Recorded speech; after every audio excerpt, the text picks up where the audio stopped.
What other issues did you have with your friends in Louisville? Some of the other friends that I had in Louisville, the biggest one is they didn't know how to deal with me or understand me, and they wouldn't take the time. Were you speaking normally? I mean, was your voice normal at the time? My voice, I was very slow at speaking, and that was a problem.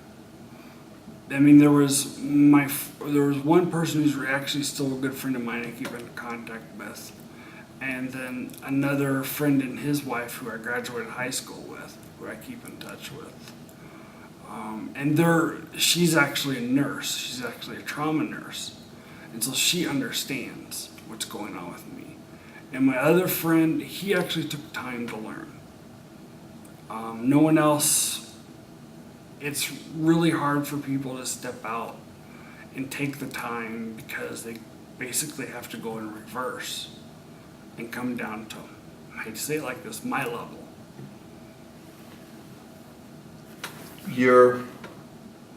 Did you ever have a situation in Louisville where you were in a crowd of people out with a bunch of your friends and had difficulty?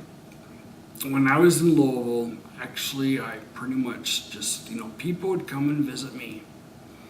And I pretty much would stay in my room in my parents' house, watching TV up there and playing on the Nintendo. The only time I really came down was for lunch, breakfast, dinner. The only time I went out was to walk a little bit. That was about it. How often would you walk the dog? I usually walked them 2 or 3 times a day. Now, you were, to some degree, that was very good therapy for you. Yes.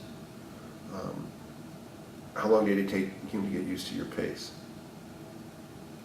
Actually, I don't think he ever did. He dragged me.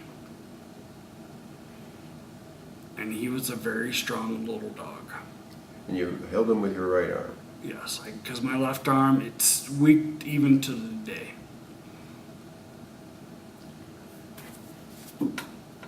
Would frustration be one of the things that would set off your temper? Yes. Actually, it can still set my temper off. Describe for me a frustration event that will set you off. Well, actually the best one is when I'm with the kids and they're all talking to me at once. And I try to get them to do something really simple and they won't listen to me and I start to get frustrated.